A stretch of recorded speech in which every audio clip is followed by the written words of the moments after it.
Hey guys, in the past, Japan's immigration policy was relatively strict. If you wanted to come here and work or stay here long term, you sort of had to prove that you're going to be of some benefit to the country or they wouldn't let you come. And then over the years, the Japanese government started to realize that they had a worker shortage and that they actually needed some foreign workers to come work here. And that's become more and more so as the Japanese population has aged.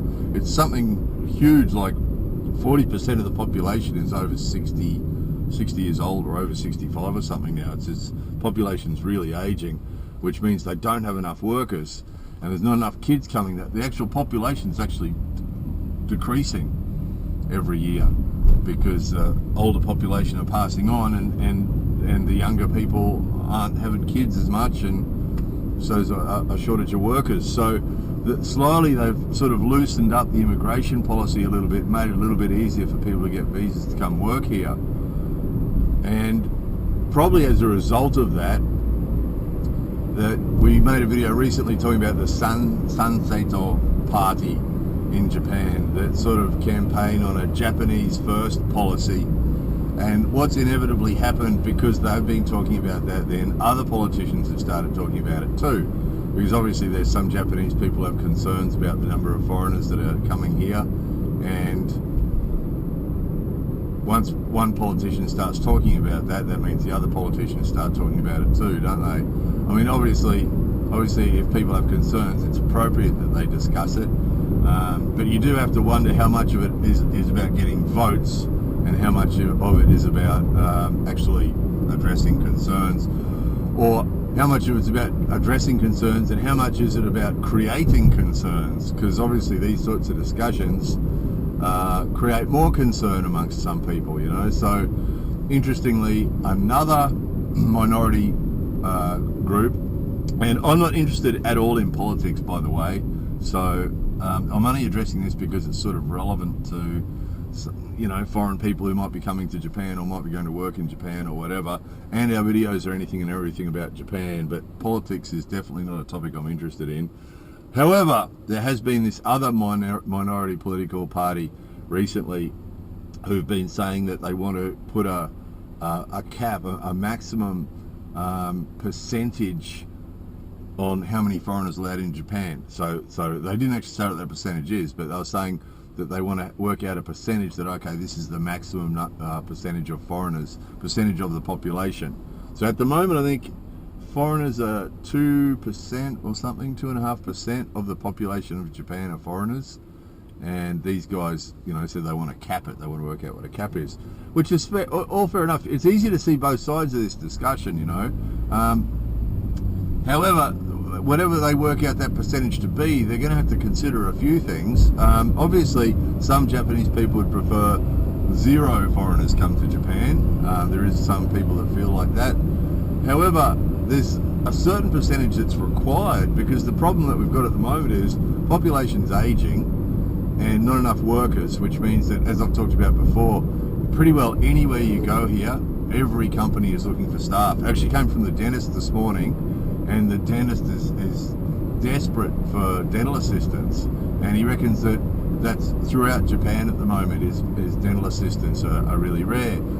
You go to convenience stores or restaurants, and I've talked about this before, every one of them will have on the door part-time staff, and I've showed you before huge posters that they have outside restaurants and convenience stores and so on here. Staff wanted, part-time staff wanted, full-time staff wanted, and how much they pay. And it's sort of a competition because there's such a shortage of staff that there's sort of a competition to try and get more staff. Interestingly, Osaka Expo is coming to an end, and they had a big, what do they call it? Big sort of event where all those Expo staff got together, were brought together and offered jobs. So companies that are desperate for staff came, because all these Expo staff obviously have, you know, the Expo's finished, so those guys will be going to be looking for jobs. So all these companies were coming and competing, trying to get these staff. So it's a real issue. So that's the first issue, is that the companies don't have enough staff to do the work, and we showed you they're trying to do it with robots and things like that, and getting customers to serve themselves and things, but it's still not enough. it's still not enough. These companies have got massive staff shortages. That's the first problem. So either the young people need to start making more babies, which doesn't seem to be happening. It seems to be going the opposite direction. Young people aren't getting married and they're not having kids, which is sort of a downward spiral, really, because if they don't have kids, there won't be kids coming after that either. So they need to do that, or they need to just accept foreign workers to come here and do the work. So the other problem is, not enough workers is one problem. The other problem is that obviously with the population aging, people are going on the pension, which isn't very good anyway. It's about $160 a week or something for the pension. But the pension system's really struggling because what's happening is obviously the population's aging. There's more and more people going on the pension, but you've got less workers paying tax, which means the government's struggling to pay the pension. And they reckon it's going to continue to deteriorate, that you know, inflation's happening, but the pension's getting weaker. So what they might have to do is they're going to need more staff. The other thing they might have to do is lift the pension age. I mean, at the moment it's 68 years old, and they might have to lift it to 75. That might change the discussion if people are saying we don't want foreigners to come here. If you say, oh, that's fine, but we're going to lift the pension age to 80 years old. You got to keep working until you're 80, and we see that already anyway, because the pension is so low, and because companies are desperate for staff. When you go to supermarkets and places like that here, some countries you go to a supermarket, you're going to see a bunch of high school kids and university kids working there. In Japan, you go to a supermarket, there's a lot of old people over 65 or 70 that are filling the shelves, stocking shelves and working the cash register and, you know, collecting trolleys from the car park. Some of the old guys you see collecting trolleys from the car park, you know. So they've got, obviously there's this issue where, you know, some Japanese people don't want any more foreigners here and have concerns about foreigners coming and changing Japan. And then on the other hand, they sort of need foreigners to come here and help them with these issues that they've got.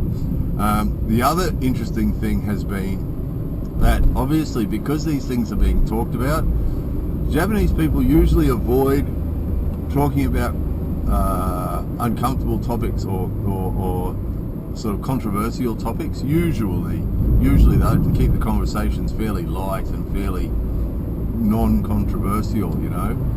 And if someone brings up a controversial topic, usually Japanese people just sort of change the subject or skirt around it.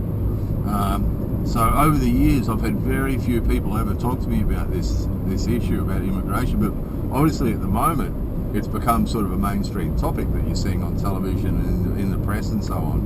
And so people are talking about it more. And I've had a couple of funny conversations. One was a 15-year-old dude, friend of one of our family members, and I was talking to him about something. I can't remember how it came up, but I might have been talking about posters putting posters on walls or something, and asked him if he had any posters on his walls, and he said he had a San Saito poster, which is that political group that's campaigning for Japanese first, right? Which sort of a little bit anti-foreigner sort of political party. And oh really, you got that on your wall? Well, that's interesting. And a nice kid, he's a nice kid, but interesting that a 15-year-old, and I said to him, "You interested in politics?" He said, "Yeah." And I said, "Do you want to be a politician?" "Yeah." "Oh, okay, that's interesting." San Saito posters on his bedroom wall. And then I said to him, we're talking about something, school. I was sort of getting on sort of softer subjects and talking about school and talking about his teachers, and he said he didn't like his social studies teacher. And I said, "Why don't you like him?" And he said, "He's too left-wing." Right? 15-year-old kid with San Saito posters on his wall telling me he doesn't like his social studies teacher because his social studies teacher's too left-wing. Too liberal for him. So pretty funny from a 15-year-old, but interesting that that's becoming a thing, you know, that people are talking about this. Another one was one of our kids' friends' mother. I was talking to her about something. Can't remember how it came up. I don't bring these topics up, by the way, but it came up. I was talking to her about it, and I actually mentioned the 15-year-old kid. I said, "Yeah, he told me he's a San Saito supporter," and she said she understands their thinking. so she can relate. I mean, I think we all can to a certain extent, can't we? We can understand why people would be concerned. They've got Japan as such a wonderful place, and they don't want, you know, too many foreigners to come here and ruin it. And yeah, she said she understood their concern, and she followed up by saying some kind things about, you know, she said that she knows that I try to blend in and do things the Japanese way and so on, but she thinks that people are more worried about people who come here who don't behave themselves. And that's a good point. One of our patrons recently, might have been I made a video about this recently. It was about the Japanese First Party, the Sanseiro Party, and might have been one of our patrons left a comment underneath and said that I can't remember if he was quoting someone else or it happened to him or it was her, I can't even remember, but this person was crossing the street in Tokyo and jaywalked basically, the don't walk sign, and walked across the street, and an old guy stopped him or her and said, the deterioration of society begins with the individual, right? Something like that. I've misquoted the whole story probably, but that was sort of the meaning, that the, you know, deterioration or the downfall of society begins with the actions of the individual. And it's sort of a good point, and it's sort of, that's what some of these people are concerned about, obviously. And fair enough too. I mean, unfortunately, I mean, you do get a percentage.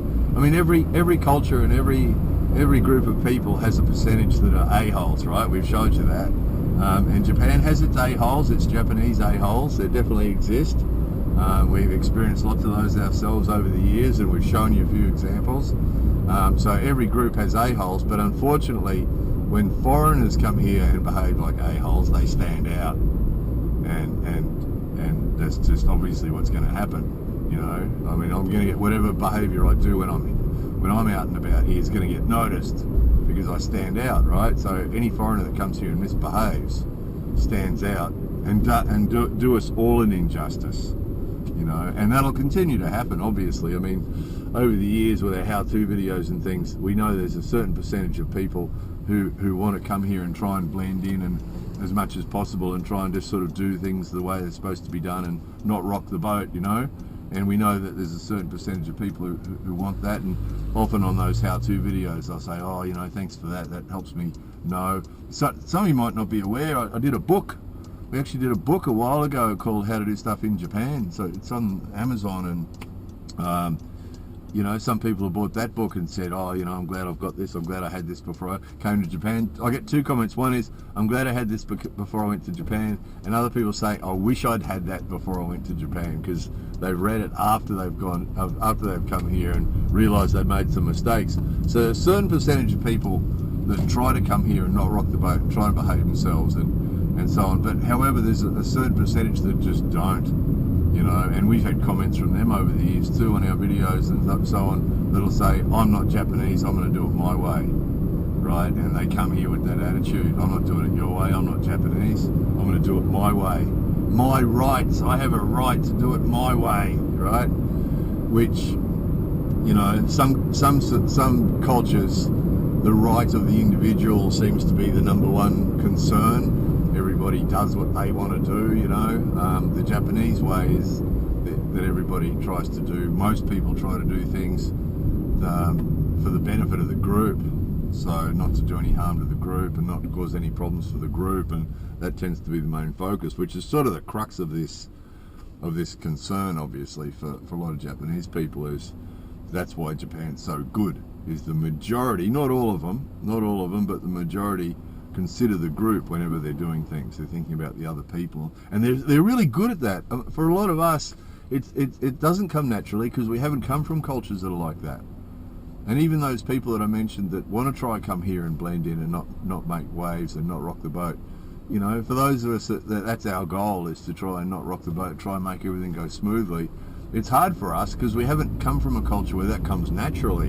You know, Japanese people usually are super aware of the people around them and how everybody else is behaving, what everybody else is doing, and you know, and what they're doing and how that's affecting the people around them, and it sort of comes naturally to them, you know, and they're just super aware of it, and for a lot of us it doesn't come naturally. We're just used to just being focused on our own little thing and not really being too bothered with what other people are doing or thinking or saying or how we're affecting everybody else, you know. So that's sort of the crux of it for a lot of Japanese people, I think, is that they know that a lot of foreigners aren't good at accepting other people, and, you know, the way of doing things and doing things the way they're supposed to be done. And so it's easy to see both sides of this, isn't it? It really is. And it I also noticed so that, you know, Japanese people talking to me about this topic, which is sort of starting to happen, which hadn't happened in the past. So that's sort of a bit of a new development, that this is starting to become an issue that we're talking about. The other one is that I had a couple of foreigners get off your phone. The blue car, second car in front, she's staring at her phone, didn't notice the green light, now it's gone red. So the other one was, I was talking to an American guy here recently, and he maintains, I haven't noticed this, but he maintains that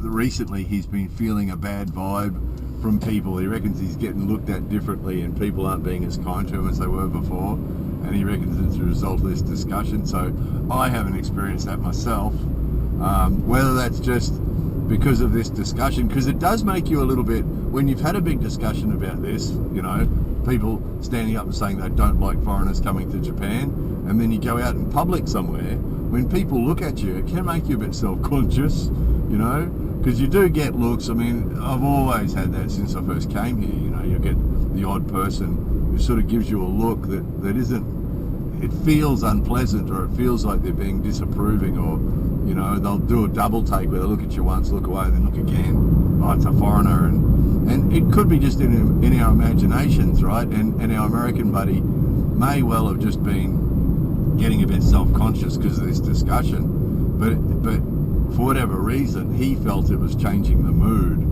Which, if he felt that, obviously for him, it was changing the mood. So it's interesting to see it change. I don't think this is going to be the end of it, guys. I suspect, based on what we've seen historically with other countries and this sort of subject, it'll probably get more intense, or more, or, you know, from a foreigner's perspective, worse as time goes on, because obviously once the politicians start talking about this, they'll talk it up, probably beat it up into a bigger issue than it needs to be, probably. You know, again, I'm a moderate, so with pretty well any topic we ever talk about, I always seem to get serves from both sides of the fence. So it happened with COVID, talking about COVID, you know, half the people said I didn't take it seriously enough, half said I took it too seriously. This will be the same. There'll be people saying, you know, what's Japan worried about? They should let all the foreigners in, no problem. And then you get the ones at the other end will be saying they shouldn't let any foreigners in. So as a foreigner living in Japan, as a permanent resident, a non-Japanese permanent resident, it is sometimes a bit painful, you know. I mean, I work really hard 6 days a week, and, you know, pay the same taxes as everybody else and do my best to behave myself. And sometimes, you know, when you get lumped together as a foreigner, which is just sort of like, it's sort of bigotry in a way, that, you know, like lumping us together like we're all the same, it can be a bit painful sometimes when you hear about foreigners do this and foreigners do that. And of course what's happening too, the politicians are getting on the bandwagon, but also the press are as well. So you are seeing newspapers and television shows talking about it, and they can be fairly clickbaity as well with their sort of attacks on the foreigners. The foreigners do this and the foreigners do that, and we don't like it when the foreigners do this, we don't like it when the foreigners do that, you know, and lumping us all together. You know, the foreigners walking down the street eating food and taking photos of geisha and all these things that, you know, some foreigners have been doing, that we've been sort of been labelled with the same brush. But anyway, there won't be the last video on this topic for sure. More videos coming soon.